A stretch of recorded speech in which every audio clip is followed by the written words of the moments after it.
On Wednesday, Representative Veronica Escobar visited the University of Texas at El Paso. The Texas Democrat was joined by UTEP President Heather Wilson and Undersecretary of the Army Gabe Camarillo, who first touted the long-standing relationship between the Army and the school.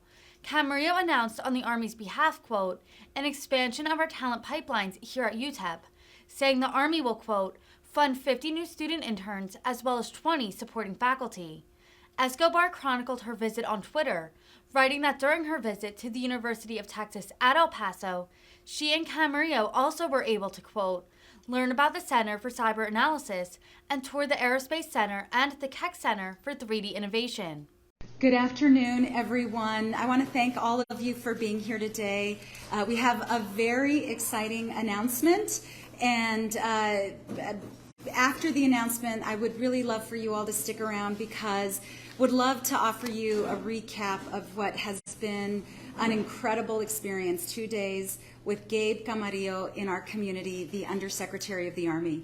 But I first want to just say to kind of lay out our very special guest, and I want to express my gratitude also first and foremost to Dr. Wilson, who is always incredibly hospitable, a great partner, someone who I am very fortunate to work with. So thank you, Dr. Wilson, for having us here. But for all of you who were with us yesterday, you know that we have a VIP amongst us. We have a homegrown El Pasoan, Gabe Camarillo, who has an incredible career in both the public and the private sector. And when President Biden came into office, one of the benefits of a friendly administration is being able to support good people. And my office and my team and I didn't just support a good person, we supported a rock star and an absolute incredible, gifted, talented leader in Gabe Camarillo. And when the president nominated him for Undersecretary of the Army, we could not have been more thrilled. El Paso is very lucky to have such an extraordinary leader at the highest levels of leadership inside the Pentagon. And as I've mentioned over and over again, when you meet the Undersecretary, El Paso comes shining through. And so I can't wait for you all to hear an incredible announcement from him. And I want to thank him for his leadership. I want to thank Dr. Wilson and turn it over to Dr. Wilson, who has also been an incredible leader for our region, making sure that UTEP is at the forefront, putting her students first, and putting this great vision for our region and our community at the forefront as well. Dr. Wilson.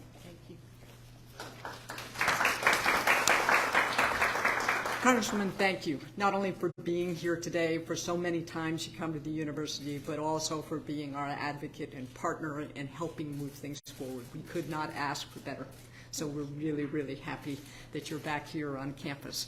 And I also appreciate Ken Meisner being here. I think Ken is now just over jet lag as the new Dean of Engineering. He's really hit the ground running and came to us from Wales and brought the rain with him. We really appreciate that very much. And of course, we are really honored to have the Undersecretary of the Army, Gabe Camarillo, back with us here in El Paso. Welcome home, sir. Thank you so much. We are really happy to have you here. UTEP's partnership with the United States Army is as old as this institution itself. In fact, when it was founded in 1913, the university was actually out where Fort Bliss is, and it was only moved here after that first building burned down. Almost 3,000 of our students are affiliated with the United States military. They are veterans, active duty, Guard, Reserve, and their families. And UTEP strives to be one of the most military and veteran-friendly universities in the country. As an intensive research university, one of the top 5% in the country when it comes to research, we have several research partnerships with the Army that are important to our students, but also important to the security of our nation. UTEP is one of only 21 universities in the country that is certified by the National Security Agency as both a cyber offense and a cyber defense university of excellence. And 6 years ago, there were about 400 or so computing students on this campus. As of next Monday, there will be 1,400 computing and cyber students on this campus. And that is in part because of a close collaboration with the United States Army and DevCom. Through the Army Research Lab South Open Campus Initiative and then DevCom, we have a partnership to give real-world experience to our students in cybersecurity. We're a leader also in advanced manufacturing, have partnerships with the Army on next-generation equipment to deal with the supply chain issues and to make sure that our Army is ready to go and ready to fight and has the logistics support that they need for the next generation. We are very fortunate to have Undersecretary of the Army Gabe Camarillo with us today. As you heard, he is an El Paso native. We are really glad to have him, and I understand that we have given him, that El Paso has fed him like a meal every 30 minutes. He's catching up. He's previously served, I have to say this, Gabe. Yes. He previously served as the Assistant Secretary of the Air Force for Manpower and Reserve Affairs, which is the hardest job in the Pentagon, is to do manpower and reserve affairs. And he was also the Principal Deputy Assistant Secretary of the Army for Acquisition, Logistics, and Technology. So the Congresswoman is right. We could not have a more highly qualified, competent person as the Undersecretary of the Army. I will now turn it over to Undersecretary Camarillo. Thank you, sir, for everything. Thank you so much.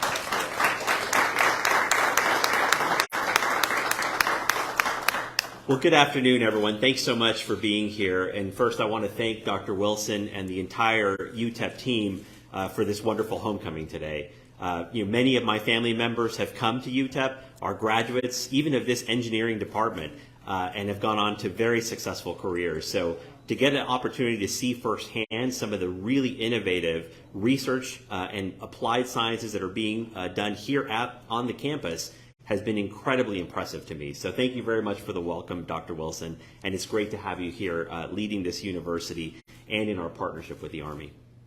I also want to thank Congresswoman Escobar, who has been traveling with me for the last couple of days through my hometown swing. Latest stop today was in UTEP, and we had an opportunity to visit a number of different sites. We learned first and foremost about the great work on cyber security that's being done here on campus, both offensive and defensive cyber operations, which is critical to our warfighting capability in partnership with the Army. Also got to see firsthand a lot of the great innovations being done in additive manufacturing, which, as you know, is the wave of the future. It is how we're going to be able to address supply chain risks and other challenges in order to be able to deploy our forces in the future in austere environments. So I was really encouraged to see what partnership is taking place here today. But that being said, there's another element that I wanted to discuss with all of you today.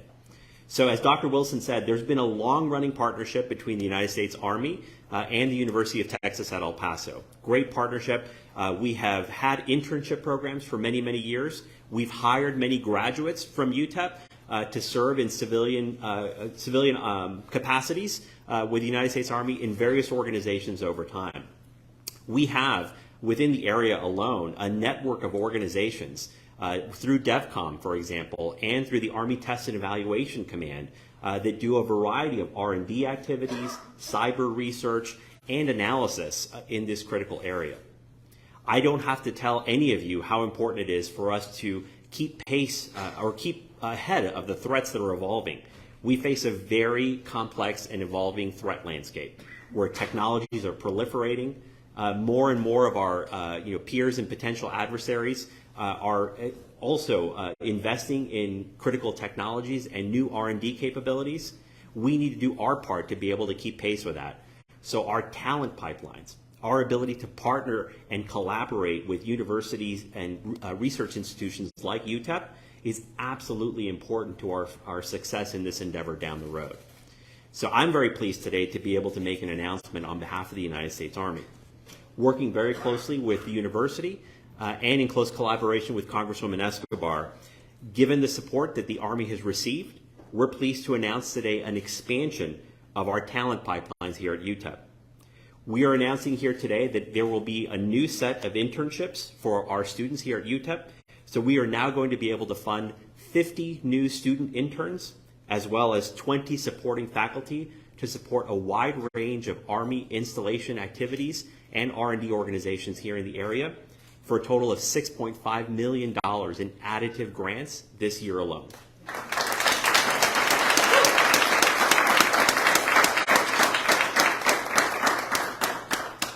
There's no secret that the success of the Army is its people. And that's not just our wonderfully talented soldiers, some of whom are here today. It's also our civilians. And our civilians bring technical expertise and true understanding of the mission, whether they contribute in an R&D capacity or any of the other organizations that they currently serve in. And so what we're hoping to do with this expansion of internships is to be able to create more pipelines to bring that talent into the Army. We recognize that one of the advantages that we have as an employer is that we offer the opportunity to work on missions that you cannot replicate anywhere in the private sector, whether it's offensive cyber operations that I learned about today, the ability to employ additive manufacturing in austere deployed environments. Those are simply things you can't replicate in the private sector. And my hope, our hope, is that by expanding these internship opportunities, we'll be able to bring in more of the local homegrown talent into the Army to serve in future civilian careers. It's also no secret that UTEP is a source of such a diverse student population. And as leader of the Army, one of the things we're looking to prioritize is expansion into our talent pipelines with those organizations and those institutions that have high concentrations of minority student populations. So it's a double win for us because we know that our success in the future is forming diverse teams of folks with talented skills and different backgrounds.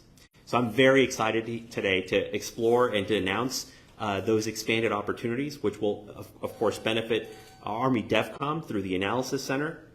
It will also support internships through the DoD High Performance Computing Modernization Program, internships at the Research and Analysis Center over at White Sands, and with the Army Test and Evaluation Command and the Joint Modernization Command at Fort Bliss. All of these organizations will now have new student interns from UTEP that will be working along with associated faculty, and we could not be more thrilled about the opportunity that we're announcing here today.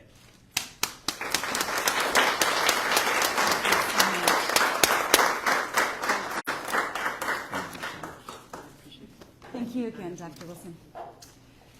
Well, you all can I think, understand why it is so special that we have one of our own inside the Pentagon. You know, when the Undersecretary and I sat down to talk just before he was sworn in, and I was incredibly privileged to be there for his swearing in and to bring yet another El Paso in there to show support and to cheer him on and to just be so proud of the kind of talent that this community produces. We had a great conversation about this very issue, about the fact that we have to carve out more and more opportunities for communities like ours that have frequently been underrepresented when it comes time to really have access to great jobs and the leadership pipeline. And so the leadership pipeline begins with internships like this, making sure that our incredibly talented young people understand sort of the lay of the land, get on the inside of agencies and organizations and the military and the Department of Defense, because that is how they continue on their path to success. That is how they carve out a great future for themselves, and that is how they continue to build on our community's talent. Part of what I also hope to work with the Undersecretary on is making sure that El Paso is also able to retain much of the talent that we produce that frequently we export. And he had an opportunity last night to meet with Dr. Chiduri, who, as you all know, is really key to a lot of the work that I've been doing in Congress to make sure that we have that economic development ecosystem here for great UTEP students who want to be able to build a life and a career here at home. But the other things that the Undersecretary and I talked about were the very things that we focused on his visit here at his homecoming over the last couple days. And just want to share with you the highlights Then I want to turn it over to the Undersecretary to share his thoughts and then open it up for any questions. But as you all know, yesterday we had a great visit with Castner Range stakeholders. Our community has a long history, a 50-year history of wanting to preserve that open space and ensure that it's declared a national monument. We visited Fort Bliss, the barracks, all kinds of barracks, the permanent barracks, the transient barracks, and then this morning 3D printed barracks, which was really exciting. We visited with the USO and military spouses because he understands full well, and as the member on the House Armed Services Committee who serves as the vice chairwoman of the Military Personnel Subcommittee, we know that when an individual serves, the entire family serves. And so it was really important for us to visit with military spouses. We also had lunch yesterday with some of our soldiers, had a really good, candid, closed-door conversation with them. It was really eye-opening and important. We also got to, actually while we were at Fort Bliss, we got to talk through the infrastructure needs. And I have long been a proponent not just for improvement of those barracks so that quality of life for our soldiers is improved, but also the needs that would make us a far more capable military installation to meet the needs that the Undersecretary mentioned in his remarks. So the railhead, adding a railhead to Fort Bliss has long been a priority of mine. I've talked about it at many posture hearings and have been working on it through the process in Washington, D.C. And then, of course, we're closing it out here at UTEP with all that the Undersecretary just described, all these great key programs, really a fraction of what UTEP offers. We got to meet some great students and hear about the work that they are doing, and it all culminated with his announcement of those internships, the millions of dollars of investment in our young people, which is really incredible and beautiful and special. So with that, Mr. Undersecretary, really would love for you to offer some remarks about the last couple days and maybe the path forward, and then we'll open it up for questions. Perfect. Well, thank you very much, Congresswoman Escobar. This was a highly productive trip back home, and it was an agenda that Congresswoman Escobar and I first discussed months ago. Really focused on people. You know, the Army's priority is always its people, its talent, our ability to take care of soldiers, our civilians, and their families. Because if we can't get that right, we're not going to do anything on behalf of the nation's needs. So the focus on this trip was first and foremost on soldiers, their housing issues. The Congresswoman and I had a really good opportunity to visit both the transient training and the permanent party barracks at Bliss. We know that there's a need for investment in that area. And I will say on behalf of Secretary Wormuth, myself, and the rest of the Army leaders, it is an area of increased emphasis, even more than usual, knowing that it is a commitment that we make to our soldiers to be able to provide them a quality of life, housing situation that is adequate to meet their needs. And in some of these cases, we're just dealing with barracks that are a little bit older and have lacked investment over the last few years as we've had to prioritize contingency operations in Afghanistan and Iraq, and the focus has been on so many other issues. Now we've got to turn back to installation investment that's required to make sure that we are meeting the needs of our soldiers and their families. So that was a big focus.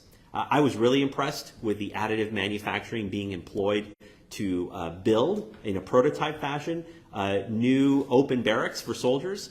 It's a great technology that certainly cuts down the amount of time that it takes to build a new facility and certainly reduces the number of components that are required. And it might significantly change the game in terms of how we're able to deal with construction, not only in CONUS here in the United States, but in deployed environments in the future. So I'm promised to come back in February, I think, when the first set of barracks are complete, and hopefully witness some ribbon cuttings on those.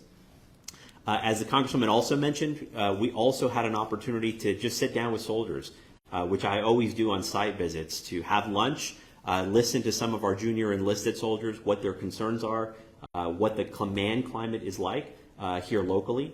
Secretary Wormuth and I have placed a great emphasis, as she has said in her priorities, to create positive command climates at scale. And we know that we are never done in that area. There's a lot we've accomplished. There's a lot that's changed even in the last year, but we are never complete in terms of working to make it better. And so it's great to get feedback directly from soldiers and understand what's working and what could use a little bit more improvement. And then lastly, of course, we had an opportunity to look at readiness issues at Fort Bliss. And I'll just say a big shout out to our new 1st Armored Division commander in General Eisenhower, who's been here for a little bit under 30 days, was just promoted yesterday or 2 days ago now to his 2nd star as a Major General. He's going to be a fantastic addition to the Fort Bliss team. He will do a great job continuing where others have left off and working with Congresswoman Escobar and other community leaders to make sure that Fort Bliss gets what it needs, and most importantly, it remains a ready and resilient installation. As part of that readiness, as you all know, the mission is changing so much across the United States Army. We're coming out of 2 decades of a focus on counterterrorism operations to a focus now on the threats faced by larger nation-state actors and potentially large-scale combat operations. We need to be ready for a different type of threat. And part of that means being able to deploy a different type of force than we deployed for the last 20 years. These are, armored brigade combat teams, much larger deployment of capabilities and platforms than we've ever had to do in the past. And so things like the rail yard that we looked at Fort Bliss are going to be enablers to help us maintain the readiness that we need to have in the future. So I look forward to continuing the work. I know we're not done, and this is not my last trip here in this job. As I told the Congresswoman, I look forward to coming back soon, not just to see the progress we've made on what we've looked at on this trip, but to come back and maybe focus on additional issues where we can continue to collaborate and work together. I'll close by just saying what I've said on other stops. El Paso has no finer nor a better advocate than Congresswoman Veronica Escobar. She's been a fantastic leader in this community. She has also been a vigorous proponent of Fort Bliss and of our Army soldiers in general while serving on the Armed Services Committee. So I continue to look forward to working with her. With that said, we're open for your questions.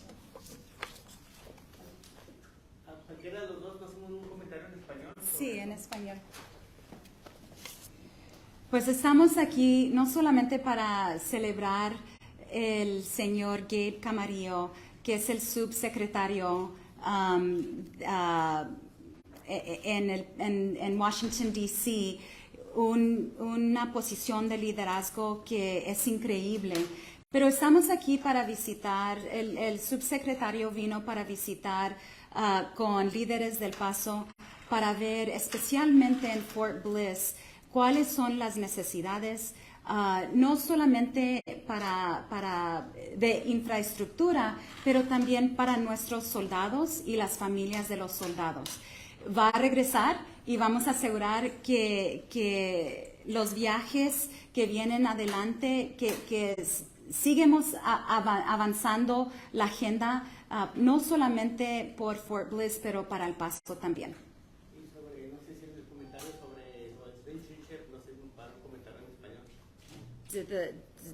On the internship, yeah. Did you want to? The money and the internship in español, si se puede. Well, I'm going to pass on doing that in Spanish, unless you'd like me to sound like I'm in the 1st grade. But what I will say is that, and I'll say this in Spanish, me da mucho orgullo regresar para El Paso y ver el apoyo que da la comunidad al ejército de los Estados Unidos. Es muy importante. But I will say in English that the internship opportunity here, it's going to really expand the opportunities for students at UTEP and really just kids who are right now in middle school or in high school in El Paso to think about opportunities they might not otherwise have. There is a limitless number of career opportunities for our talent here in El Paso. They're brilliant. They're kids who understand cyber, they understand engineering, software engineering. They're at the forefront of what jobs are going to be important for the next 2 decades.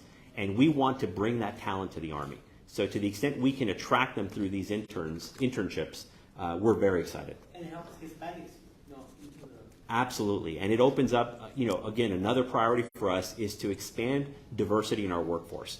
We feel that the success in the future of the United States Army depends upon bringing in people who have different backgrounds, different perspectives, and different experiences. We're much stronger as a team when we have diverse teams as part of our formations. And so a big part of that is recruiting not only our uniformed soldiers, but also recruiting our civilians from areas where we have diverse populations like El Paso. It generated me. It generated Congresswoman Escobar. So it's great to see opportunities for the next generation.